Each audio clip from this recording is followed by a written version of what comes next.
I know, but why would he search him? What? I get it on the driver because he sees the hand-to-hand contact with them, but he's just sitting there. Some cops think that the badge gives them immunity from justice, believing that they can get away with anything no matter how corrupt. But as we will see today, the courtroom does not play favorites, and in this video we will dive into some of the most humiliating moments where corrupt cops were exposed. In February 2025, a black man was arrested for a despicable reason. He wasn't driving nor causing any trouble. He was just sitting in a passenger seat, yet somehow that was enough to land him in jail. Sorry, David. Sorry. You made it out. Yes, I did. We're not asking for much, man. Just be careful, behave, don't do anything you shouldn't do, you know? Is those cases are still open in Fort Bend or what? The case is still open in Fort Bend. It's still pending. Your next court date is down there. It's on March. Not all the cases are open. One of them's still open. Paul Two's representing him. I talked to Paul yesterday, and it's set for sometime in March. I can't recall the exact It's okay. date. Have we done PC on this yet or no? We haven't done anything. He was in custody. Right. Okay, so we're going to do probable cause. You have the right to remain silent. Anything you say can and will be used against you. I just want to see if there's enough to go forward on your case. I don't know what happened. Okay, Alex, please. Yes, Judge. On September 4th, 2024, the officer observed a hand-to-hand transaction between the driver of a parked vehicle and another individual. The defendant was a passenger in the vehicle, and the officer approached and smelled a strong odor of marijuana. The officer asked the defendant to step out of the vehicle and saw in plain view a scale in the driver's side door, and the officer detained the defendant and the driver. The officer found a bag of marijuana in the defendant's waistband pursuant to a pat-down, and the weight of the marijuana was 1.27 ounces.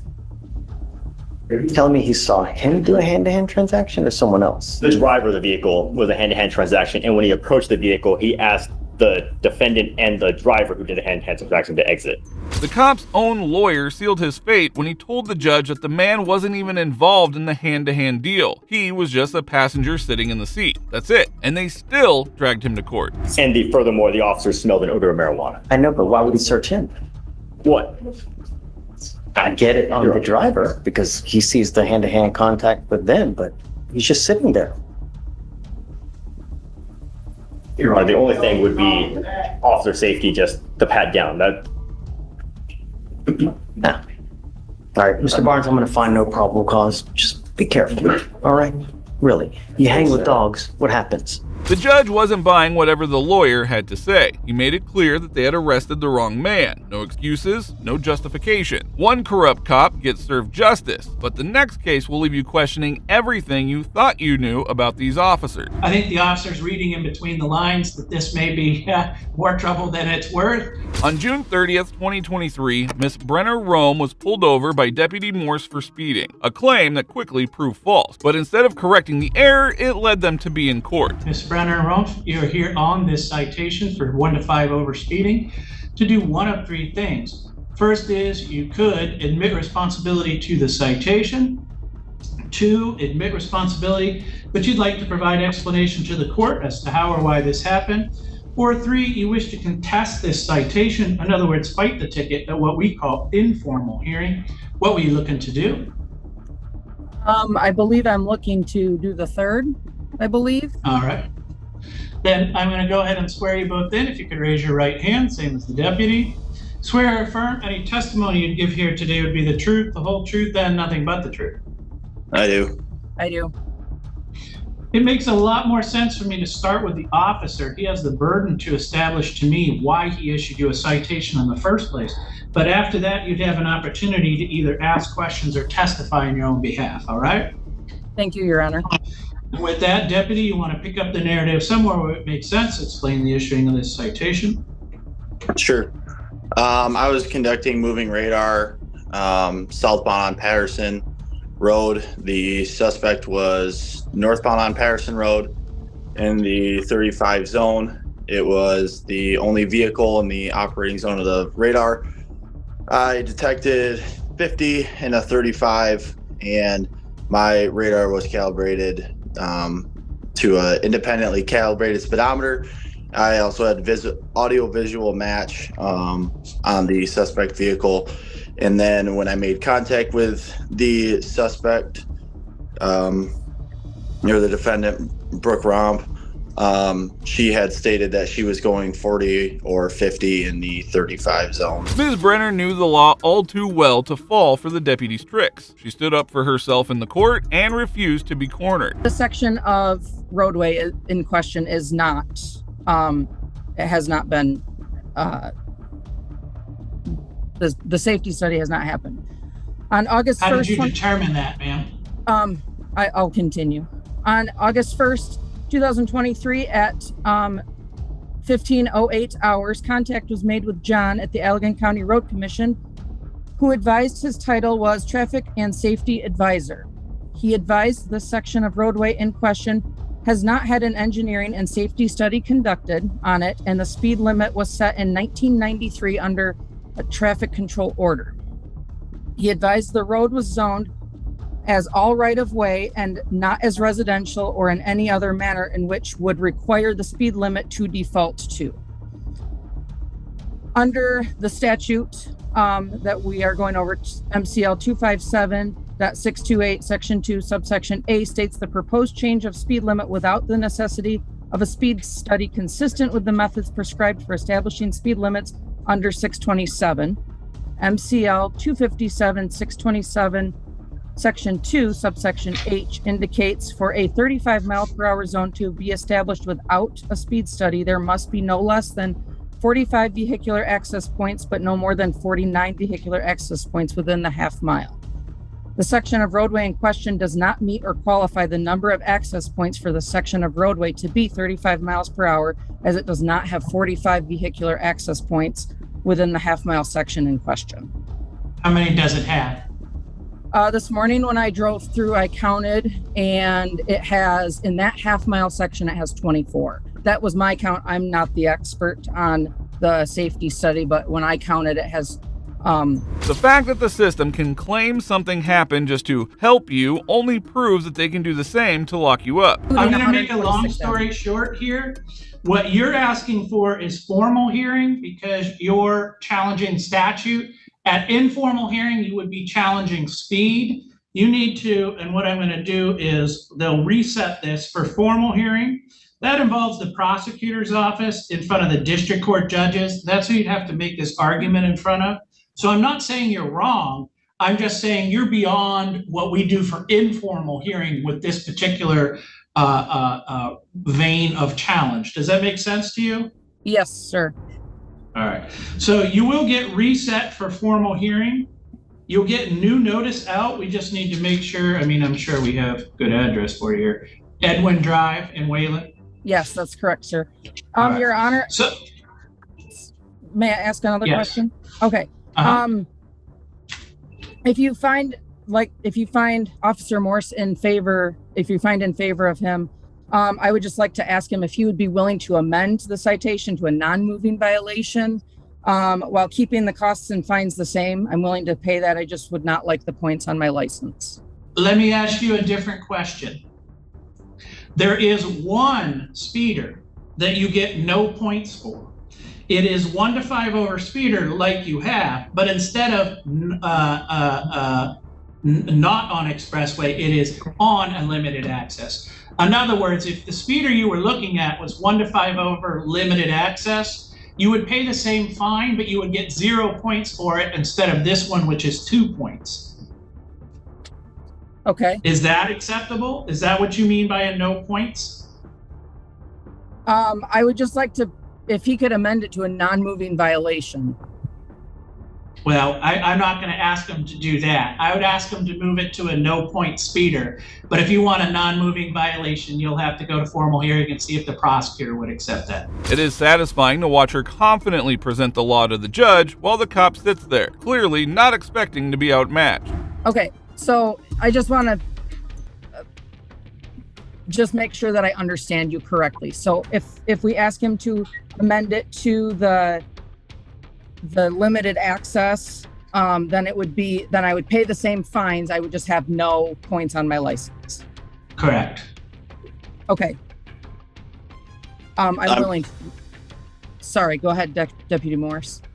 I'm fine with that. If we want to amend it to a 1 to 5 limited access and do the no points, I'm fine with that.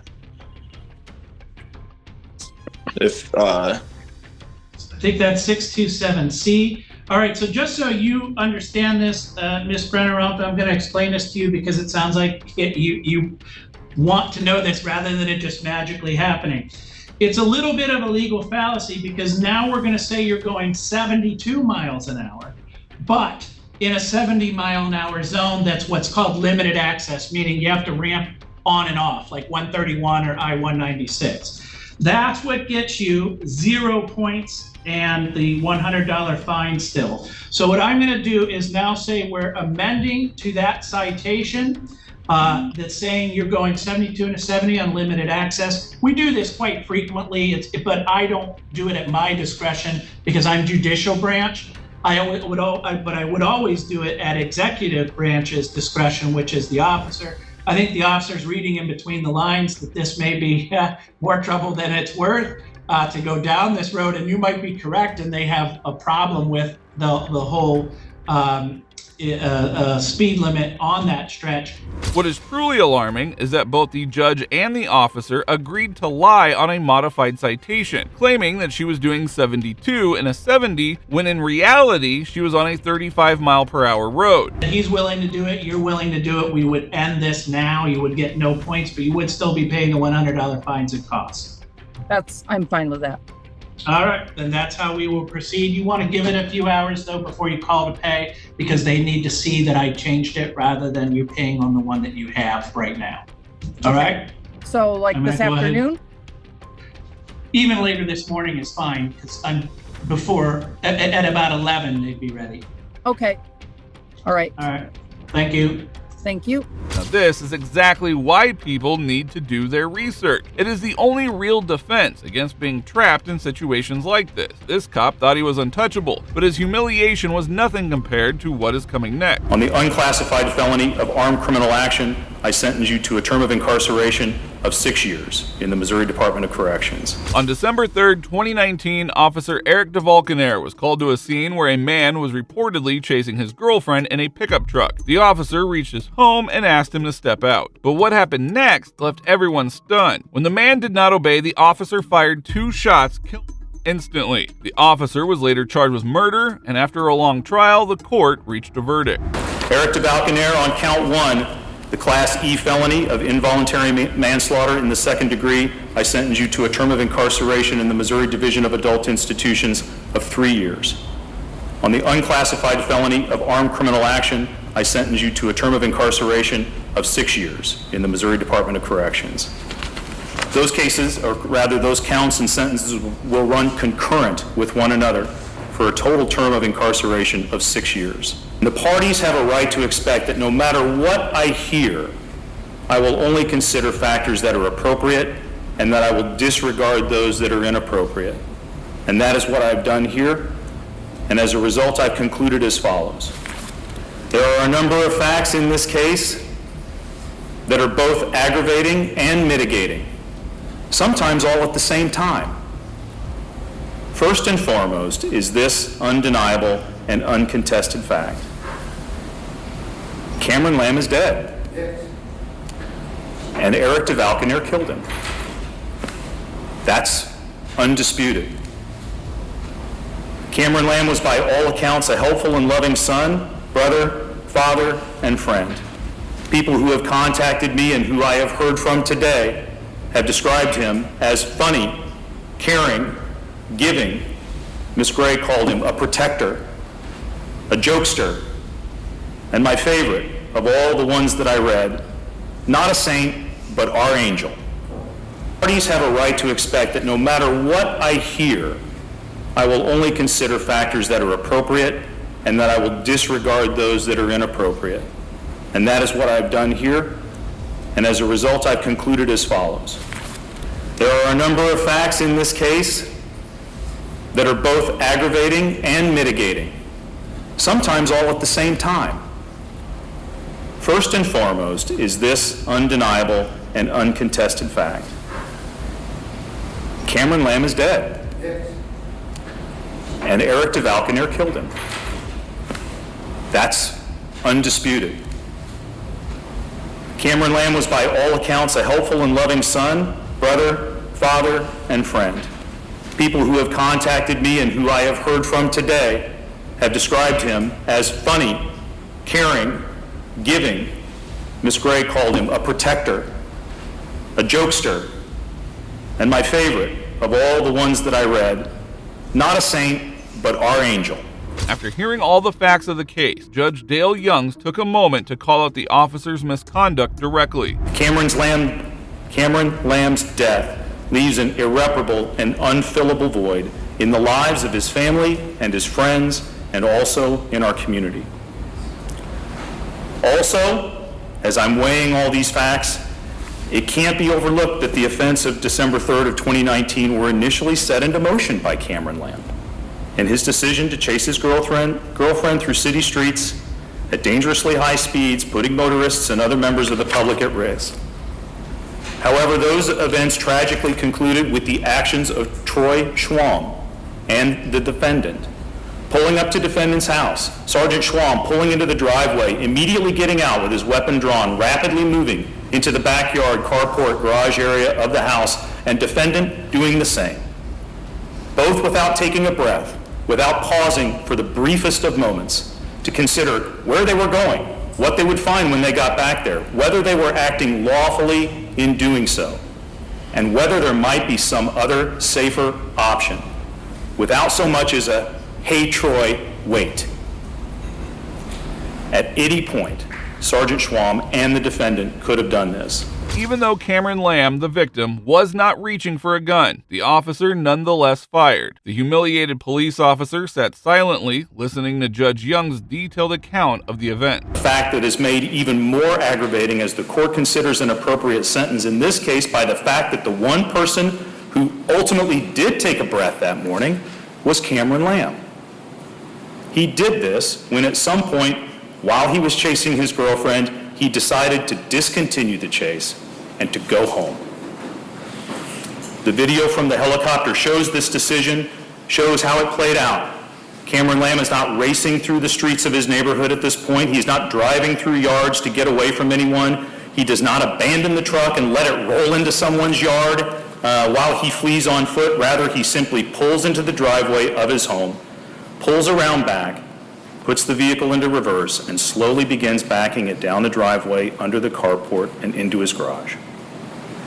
Then Sergeant Schwam and Eric DeValconaire arrive, and as the court has found, an encounter that was over and a situation that had de-escalated was again escalated by what I have found, rightly or wrongly, was their unlawful entry into the backyard carport area and confrontation of Cameron Lamb.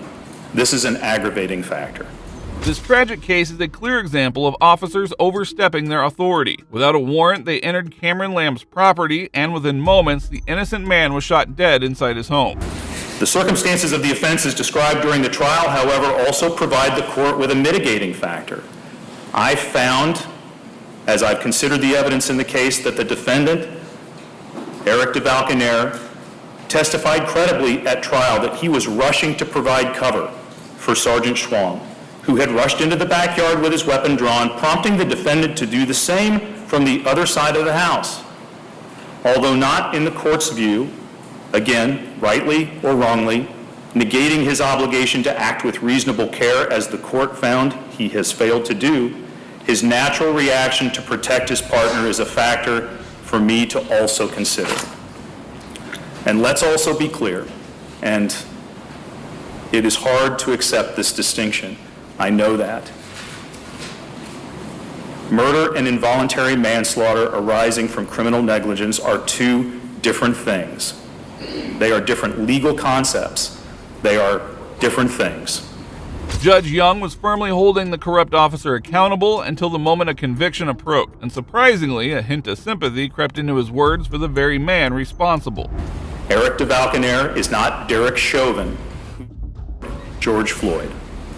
Eric DeValconaire is not one of the 3 men in Georgia convicted of running down and murdering Ahmaud Arbery. This is a mitigating factor. Defendant has no prior criminal history. His ORAS scores him as a low risk in all categories.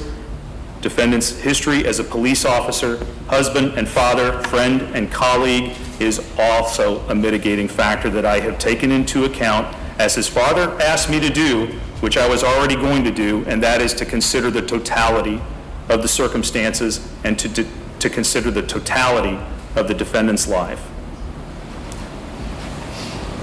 The facts and the circumstances in the history of defendant's career and his life that have been presented to this court have demonstrated he has not hesitated to immediately take action when he believed the circumstances surrounding him warranted it. And this trait has generally served him and others well. It also failed him. It was disheartening to watch the judge lean toward the officer, especially in a case that seemed like a clear-cut murder. All of which, however, leads the court back to where it began, an evaluation of the impact of the defendant's crime on Cameron Lamb and his family. Cameron Lamb is dead. Eric DeValconaire killed him. And the court has found that that happened because the defendant acted without considering or being aware of the substantial and unjustifiable risks associated with his conduct, and that his actions were a gross deviation from the standard of care that a reasonable person would exercise in the situation. Having concluded, as I have, having considered all those factors, I ask counsel if there's any legal reason or cause having been shown why sentence and judgment of the court should not now be pronounced. None from the state, Your Honor. No, sir. Eric DeValconaire on count 1, the Class E felony of involuntary manslaughter in the second degree, I sentence you to a term of incarceration in the Missouri Division of Adult Institutions of 3 years.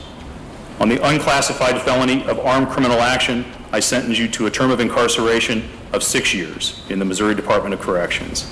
Despite being found guilty of Cameron Lamb, Eric was sentenced to just 6 years in prison, a punishment that many believe was clearly reduced because he was a cop. Next, watch how this tyrant was caught breaking the law and was owned in a deposition. We don't even get evaluated well if we have a bunch of warnings and a less amount of tickets. Unchecked authority often leads to justice collapsing, and that is exactly what happened with these tyrant cops. But the truth caught up quickly, and the courtroom humbled them, just like this tyrant who was caught writing false tickets. I've always tried to keep my tickets kind of bound with my warning. In July of 2024, Arkansas State Trooper Legarian Cross unlawfully pulled over an individual and issued him a ticket. The citizen contested it and filed a complaint, triggering an internal investigation. What's been going on with you in writing certain warnings, and how many, and just kind of let us know. 6 to 8 months ago, I went to a roller paper style instead of the style putting inside of the printer. I went to a roller style. When we first had those roller paper, it was kind of at the troop headquarters. It was we were kind of short on paper. So I was speaking to another trooper, and he advised me, man, a lot of time I don't give out paper to people for warning. I just give them paper for citations. So at that time, I took that method up as well, started doing that. And at the same time, when I took that method up, I became lazy and stuff like that, and not explaining to people that I have given them a warning. The trooper thought he would get away with writing unlawful tickets like he used to, but he had no clue. He had messed up with the wrong person. Keep watching. Detective completely owns him. If you never asked for the registration, they didn't give it to you, what was your reason for even printing it? I don't have a reason. I guess because when I was sitting there, I was like, well, I don't have the registration card. I click on it and give me the registration card and just get a warning out of it. But other than that, I don't really have a reason to. Because the majority of the time, I asked them for the registration card, and if I didn't get it, I go back and write a warning. But I won't give them a copy and explain to them that I gave them a warning. It turns out the deputies have quotas to fill and would unlawfully write tickets without any fear. However, today, this tyrant was about to be exposed. So every day you would generate a warning regardless of whatever they had or didn't have. Yes, ma'am. Yes, ma'am. I just about every day. Yes, ma'am. Okay. Like every stop I had, if I could stop them for speeding, I'll click it. If they didn't give me the registration card, I'll click. There was a lot of times I did ask. I don't have an exact number, but I call myself go back and watch some of my videos after all this came out. But some of them, a lot of them, I did ask for registration card, and they didn't provide it to me. And whenever they didn't provide it to me, I go back and I click for your display registration card. And but like I said, my mistake. I didn't explain to them that gave them a warning for that. And The detective was taking him down and finally asking a direct question, which immediately exposed the corrupt practices inside the department. So this became a habit of yours? yes, ma'am. And were you intentionally doing this to pad your reports? I To don't create more numbers? I really want to know that. I think I just got reckless with it and just became a habit Explain that. What do you mean reckless with it? because I became lazy by not printing that paper off and taking the time out to explain to them, hey, ma'am, I gave you a warning for this, or I gave you a warning for that. I just give them a citation and go on by my day. But you didn't have to provide that warning in every one of those situations, did you? No, ma'am, and there were times I didn't. If they, I mean, was there a need to even provide it, every one of those situations? no, ma'am.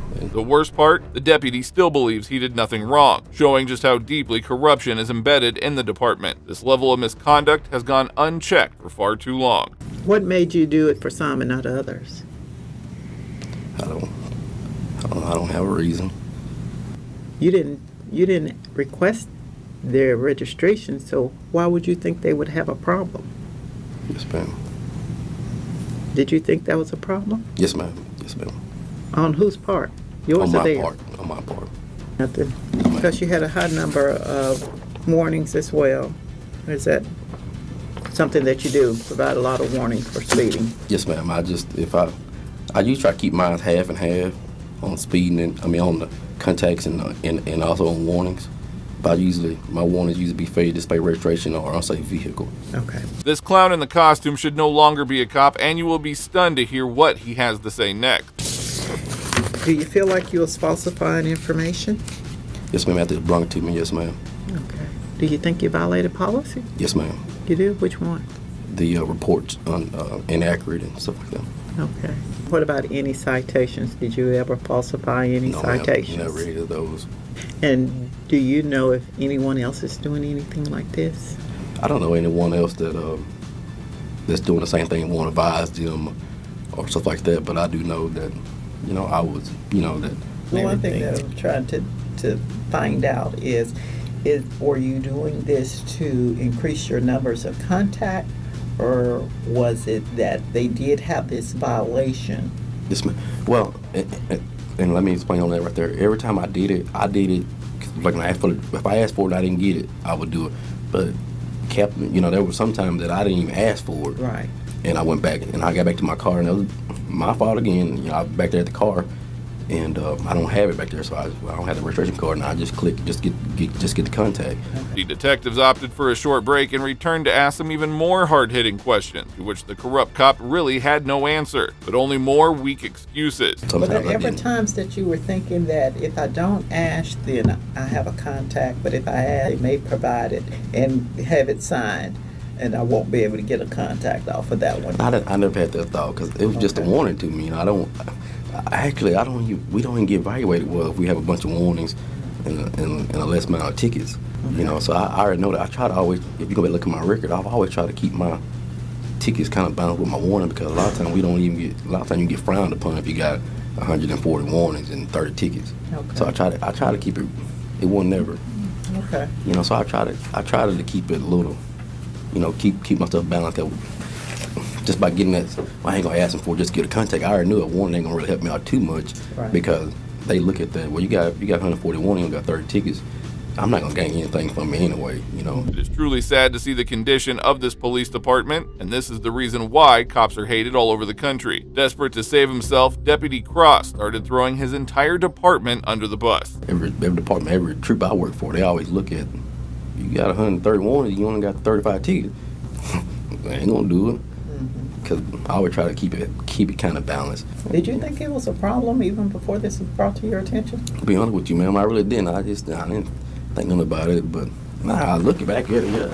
If I got a warning, I want somebody to tell me, hey, I gave you a warning for not signing your registration card back. And there was sometimes I did, tell them, hey, you need to sign this back. But majority of the time I didn't. And if I got that warning, I want somebody to tell me that, hey, man, sign the back of this, or you got a license plate out at the back. Make sure you put above back there. Okay, so you're not making up grade or anything like that. Got it. The guy that trained me, he averaged 2.0 average. I averaged about a 1.2, 1.3, but when he trained me to look for everything, you know, just to get more contacts, stuff like that. It was just, you know, if you're out here working, you might well go, you know, if you're out here working, so. Deputy Cross's nervous demeanor indicated that he had made quite a mess. The interrogation didn't just expose him, but revealed deep corruption within the entire department. This is nothing new, nothing created. No, You weren't trying to pad your reports, trying to get more numbers. Are your numbers higher than most people? No, ma'am, they're not. Drunks are. Yeah. But I think last month, even with this investigation started, I had a 1.1 average. I had 29 speeding tickets and 5 other arrests. So I had 35 arrests and only 120 warnings. So I know that won't give me a good rating. I know that. So I don't. So what would be a good month for you? A good month for me, I've been going through something here lately. I usually write 80 hard, and I turn around and maybe write another 150 warnings. Okay. You know, so I end up like, what, that's 230 or something like that. You know, I end up with like a 1.4. I used to run about a 1.4, 1.5 every month. And I guess there's always been that 1.0 average in my head. I was always told you gotta get 8 a day, you know. Right. But After the investigation, Deputy Cross was found guilty of tampering with evidence and writing false tickets. As a result, he was suspended for 10 days and barred from promotion for a year. Now, while this cop was exposed for corruption, this next one made the biggest mistake of his life, and the courtroom delivered his fate. And the thin blue line really is just the line. On January 18, 2019, Officer Sanchez from the Newark Police Department pulled over Gregory Griffin for speeding. Little did she know this simple traffic stop would turn into something bizarre. Turn off the car. Wow. Turn off the car. Wow. Sir, turn off the vehicle. Turn off the vehicle, sir. Turn it off.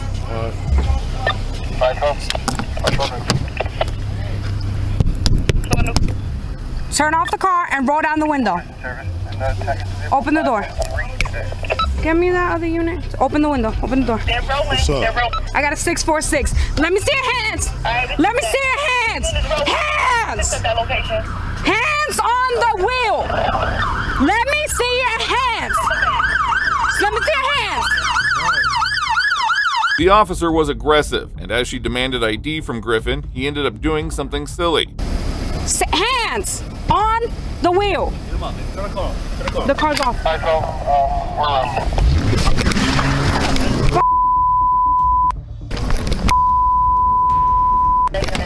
Be advised, the vehicle took off. Thomason, Pennsylvania. Zulu 21 Kilo uniform.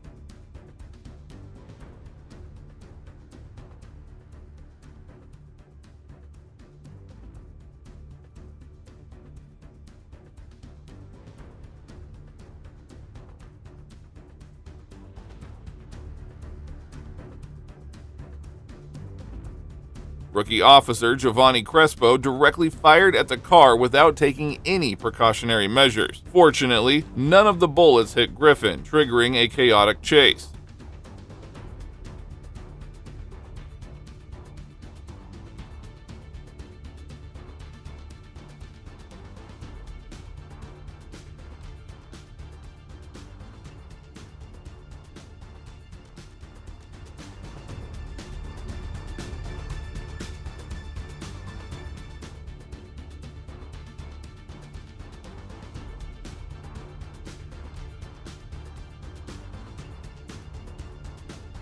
Chase continued for a few miles and the officers could not control the overspeeding Griffin. Then Crespo got close to the car and did something shocking, an action that would change his life forever.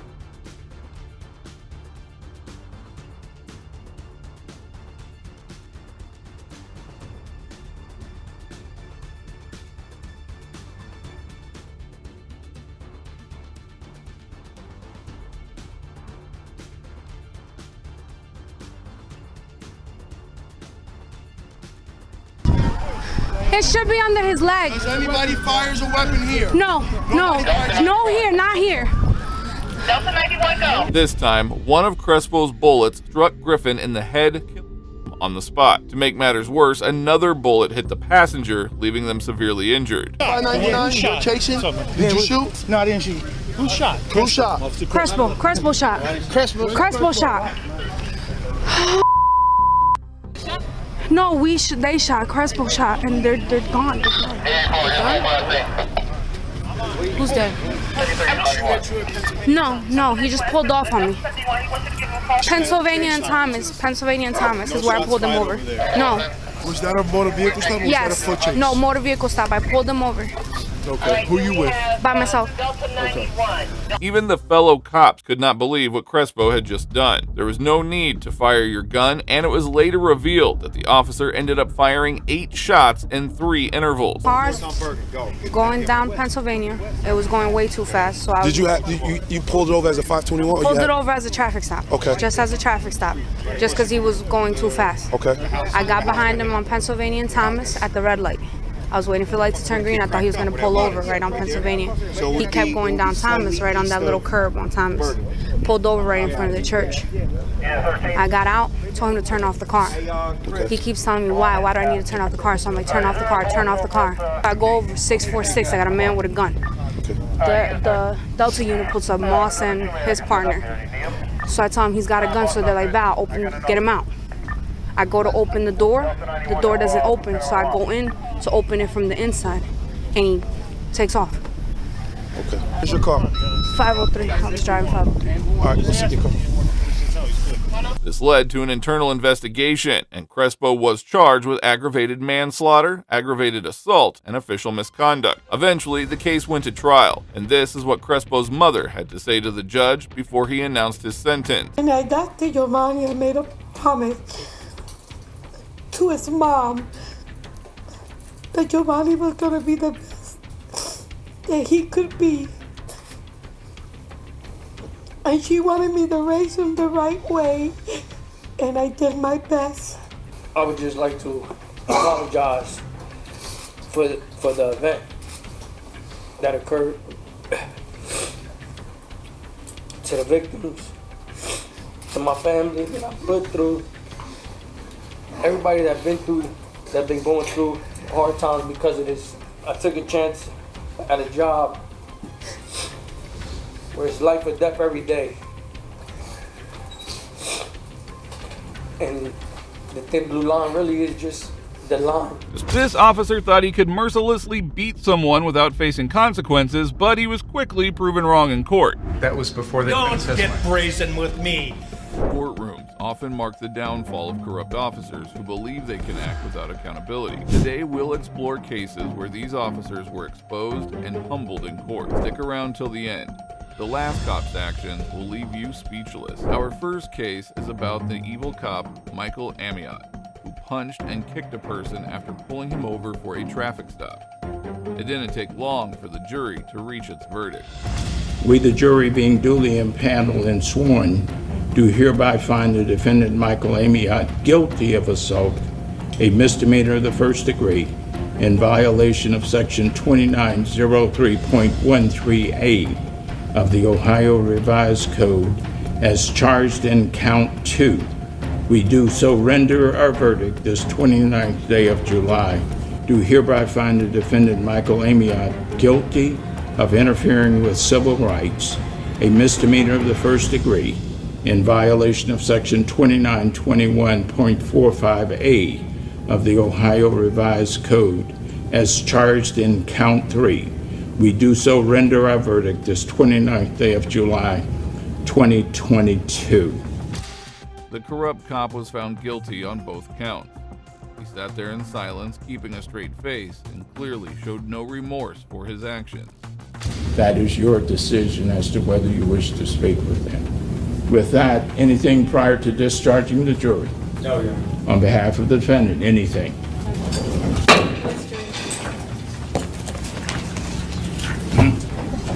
Yes.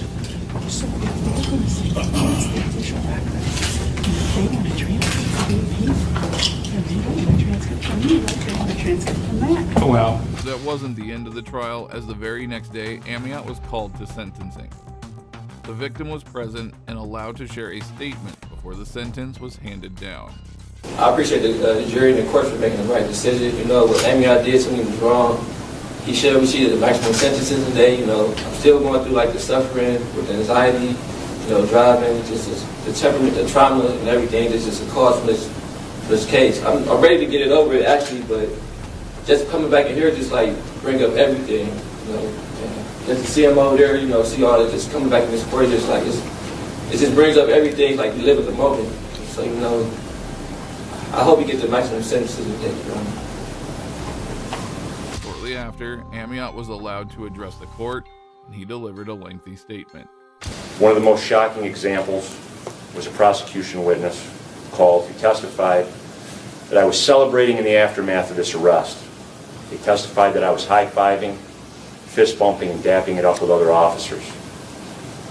There was 5 police cars on East 228th Street that day, all with their dash cameras on and rolling. They all had overlapping fields of view. I can be seen in front of one of those cameras the entire time I was on scene until I was transported to the hospital. Nothing remotely close to what the witness described happened with me or any other officer on the scene. They knew this and put the witness on the stand anyway. The officer continued to offer explanations in an attempt to clear his conscience. Eventually, he took some accountability, but only to a minimal extent. I take full responsibility that there was a failure on my behalf to get Mr. Hubbard in custody quickly. The incident was prolonged when I was shot with a taser. During the deployment, I broke my hand, ruptured tendons, and injured my shoulder. I want to end by saying I'm not an advocate for or against use of force. Everything I did on that day was based on my training and experience. From here on out, I'll be an advocate for subject control training department-wide going forward so we can all be at our best when the time comes.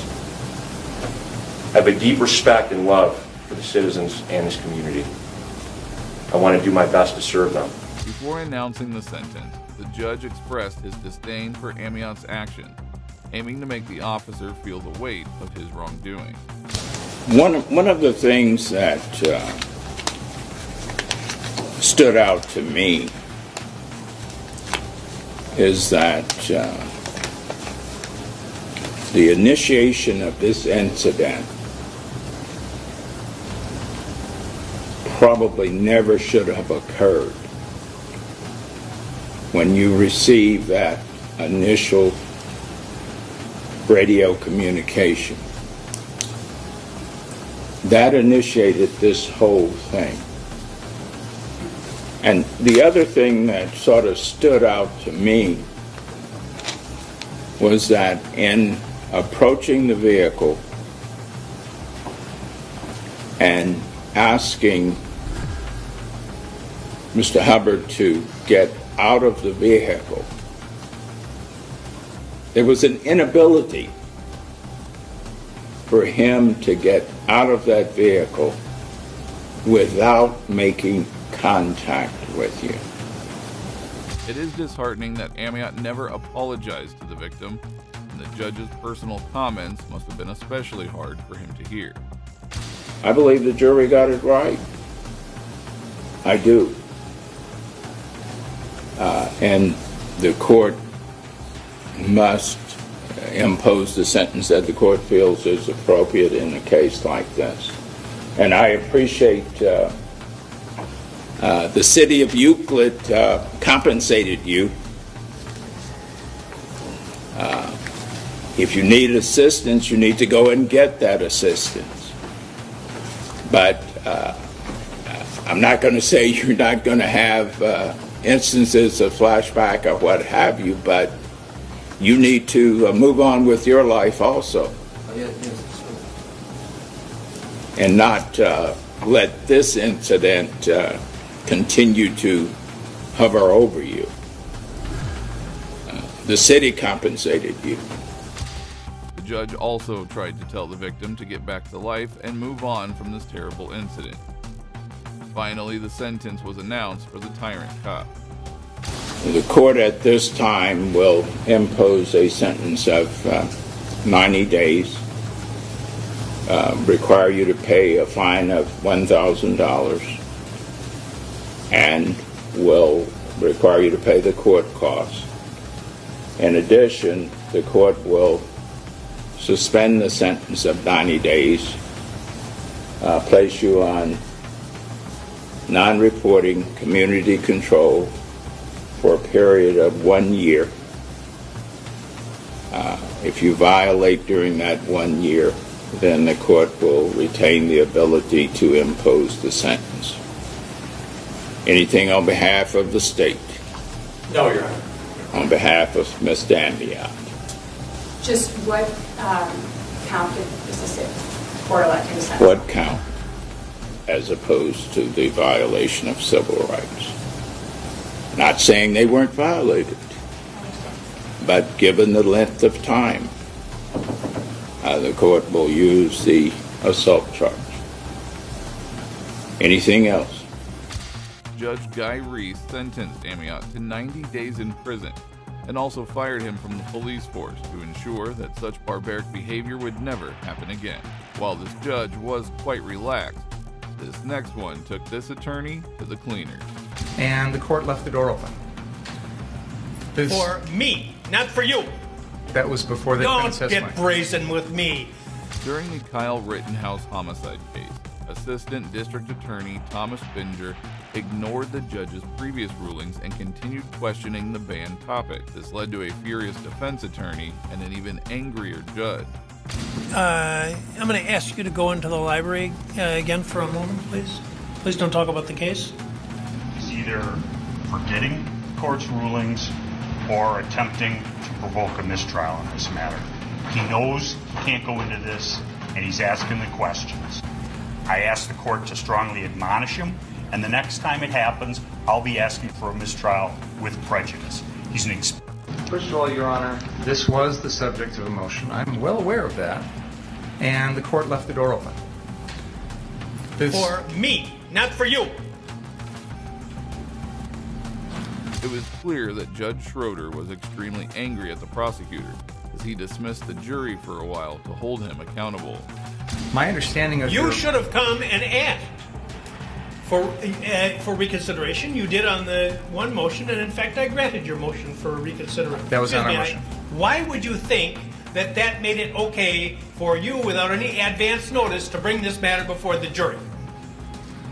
I was astonished when you began your examination by commenting on the defendant's post-arrest silence.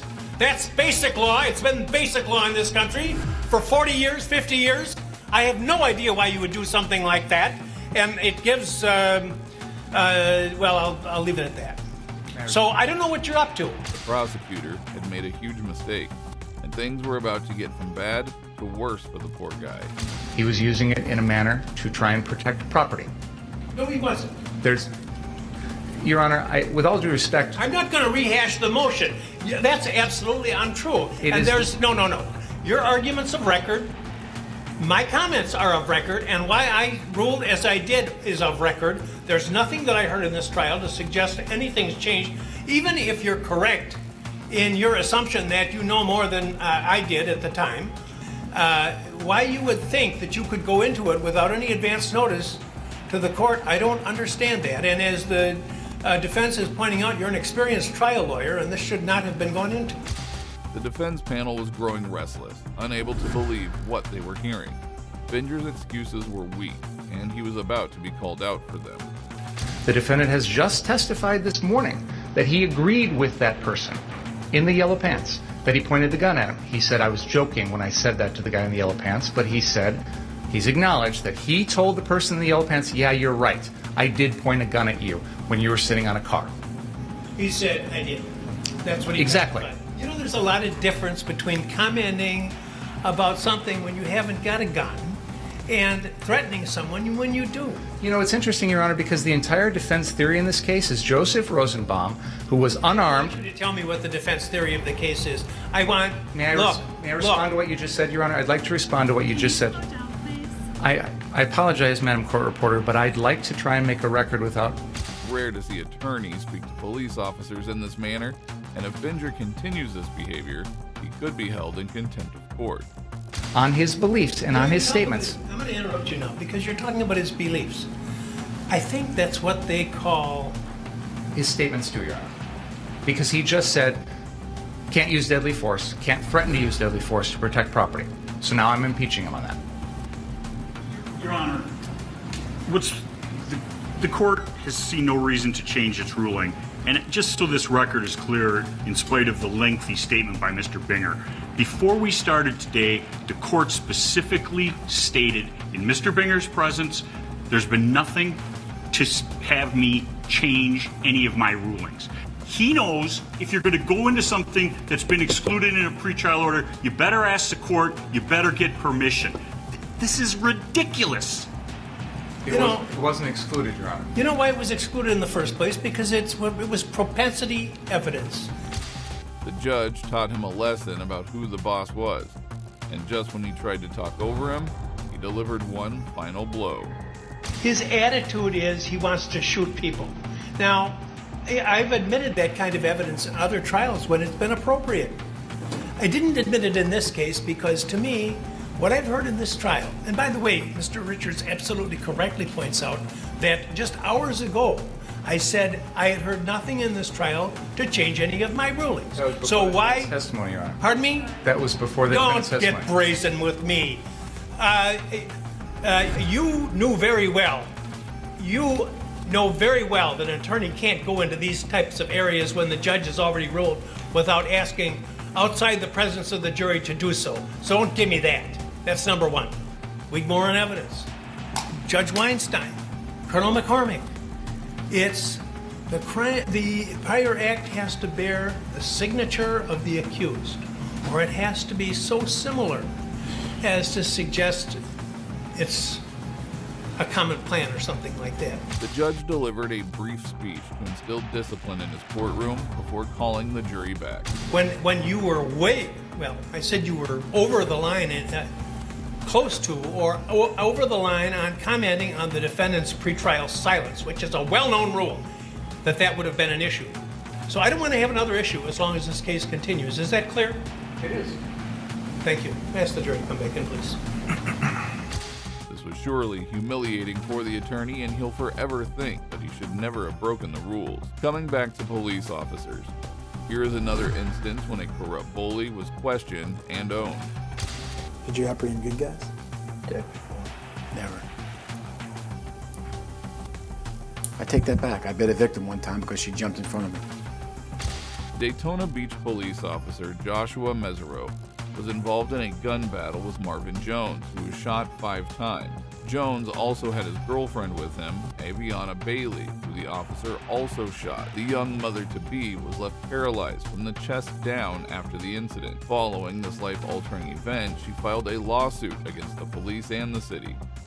Playing, fumbling, doing something in his lap. There's none of this, there's none of this, it's this. And he's looking at me the whole time. And then it happens. What happened? He sticks the gun out the window and points it at me. Okay, how does he stick the gun out the window?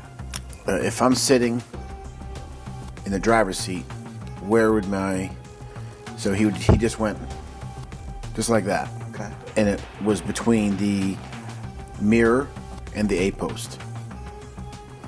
Okay. Well, actually, if I'm driving. Exactly. I'm sorry. If I'm driving, the driver's side the door is here. So he did this. Okay. Because you had him moving. Excuse me. Further into the passenger compartment. No, that was completely. Right. That was my mix-up in the side. It was the right side that he did it with, and then he put the gun between the window. Officer Joshua couldn't even get the story straight, and you'll be shocked to see how casually he took the deposition. You said right side again. Left side. I'm dyslexic. Are you dyslexic? No, Okay. I'm sorry. I didn't. That was a bad joke. Do you recall how many rounds? Just one at that time. Okay. And where did it strike? The hood and windshield area, right in front of him. And how many muzzle flashes did you see in total at scene 2? At least the initial, at least 1, and possibly 2. I can't count them. I can't tell you how many exactly I saw. The officer's demeanor clearly showed his ego, as he was taking everything just a little too lightly. It was clear he had no understanding of how drastically Bailey's life had been altered. She could no longer even care for her baby. I was committed to engaging him, and I did that, at which point my ankle rolled off the curb, and I fell on my back. Okay. I was falling and still shooting, so somehow the gun jammed from limp wristing it. Okay. That were fired at you, or you saw several muzzle flashes? Yes. How do you define several? Objective one. One or two? Two, probably. Okay. Several's not one. Yeah. What we agree to that. Do you mean is several more than two? Objective one. I would say two. So we'll say a couple. Okay. Investigators pressed Joshua about the tragic incident, but he continued to make light of this serious situation, attempting to joke instead of addressing it responsibly. In your deposition, you discussed dust. Tell me about that. Four. Was there dust at scene 2? Yes. Tell me about that. Four. There was dust at scene 2. And I understand there may have been dust on the ground, but did the dust become airborne? Yes, from the suspect's vehicle spinning in the grass, which was dry. Did the dust settle? What do we say? Before you got out of your car? No. Okay, so there was still some dust in the air. Correct. When did the dust settle? Still hasn't settled. I guess it never really did. I mean, that I remember. Okay. Now, before you got out of your car and engaged Marvin Jones, did you know anything about him or his background? Just the fact that he might have some felony warrants out of New Hampshire. How did you learn that? Apparently, somebody called from New Hampshire to rat him out. Joshua had no remorse for his action, and as the deposition continued, his answers were about to get even more weird.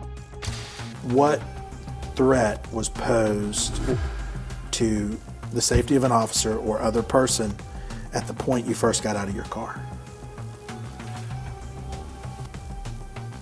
There was none. Okay. What threat to an officer or other was posed when you first drew your firearm? There was none. What threat to an officer or other was posed when you got out of your car, when you took a step towards the Lincoln? Objective one. At this point, the defendant's actions. Okay. Which were what? Fumbling around on his, making very furtive movements. Okay. Kept looking at me.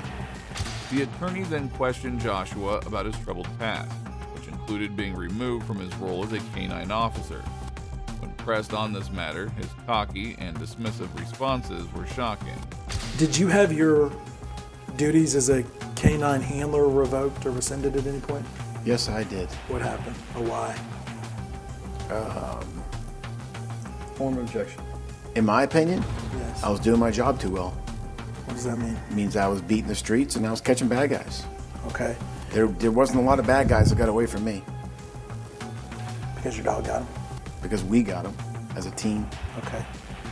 And if you have an above average bite ratio, that means you could be using your dog too much. Okay. A bite ratio is how many people you apprehend and then how many people you dog bite during that apprehension. So they're saying 30%. So they're saying out of 10 people that you apprehend, you should bite 3 of them, let's say. Okay. Which never made any sense to me. The officer was so arrogant that he had no clue that he was appearing stupid. His desperate attempt to portray himself in a positive light only highlighted his dangerous and bullying nature. When was your canine handler duties taken away? Late 2011. As a matter of fact, December 23rd, 2011. Okay. Why does that date stick out? Worst day of my life. I enjoyed the job. I would have paid the city to come do that job. Tracking down bad guys and finding them and apprehending them. Did you apprehend good guys? Never. I take that back. I bet a victim one time because she jumped in front of me. So I did. I bet a victim one time. Was that another officer? No, it was a victim, a domestic violence victim. Joshua's history was riddled with poor decisions and excessive use of force. The attorney dug deeper, exposing his psychopathic nature.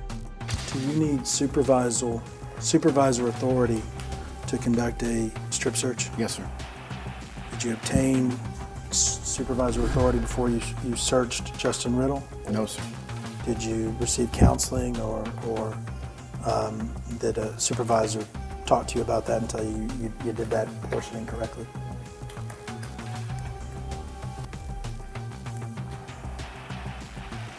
Yes, sir. Okay. March 2011, there was a newspaper article about a lawyer that claimed you used excessive force. Do you recall that incident? Yes, sir. Tell me about that. He was, Roe. He was hammered. He was drunk. Oh yeah, I remember this one. This is the one where you were alleged to have gone in a home without permission, like moved somebody's arm. You recall that incident? What happened there? I was on K9. We were looking for, they're twins. There's two of them. I forget their names, but we saw one on the bed through the window. And I'm like, that's him. That's him. But this is before I knew he had a twin or a brother. So he had a felony warrant. The twin did? No. The one of them. The one of them had a felony warrant. The guilty one, not the innocent one. So the mother's there, and we got the place surrounded, and basically she said, you're not coming in. Well, he's in there. We can see him in there. We can force entry on a felony warrant if we see the person and we confirm it's him. I eat that one. That was my responsibility all day long for not knowing that it's the brother. But they do look different. If I had seen his face, maybe paid more attention to his haircut. Did you ever arrest a good guy? Did I ever arrest a good guy? Yeah. Not that I can recall. So Eventually, the tyrant cop was saved by qualified immunity. But poor Bailey did receive some settlement money from the city. Now that won't be solving her problems, but it might give her something to cheer about. And that brings us to the end of this video. Today we witnessed corrupt cops being held accountable in court and some shocking courtroom moments. It is astounding how these officers act as if they are above the law, causing irreparable harm to innocent lives. However, these cases serve as a wake-up call for others in law enforcement to reflect, reform, and uphold their duty with integrity. If you agree with me, please support us by liking this video. Also, if you enjoyed this video, watch some more of these satisfying moments when officers were humbled in courtrooms. Then I want you taking him up on perjury. Your Honor. Will you take him up for perjury? He admitted it was a mistake, Your Honor. No, but he lied. He lied on a sworn Absolutely citation. not, Your Honor.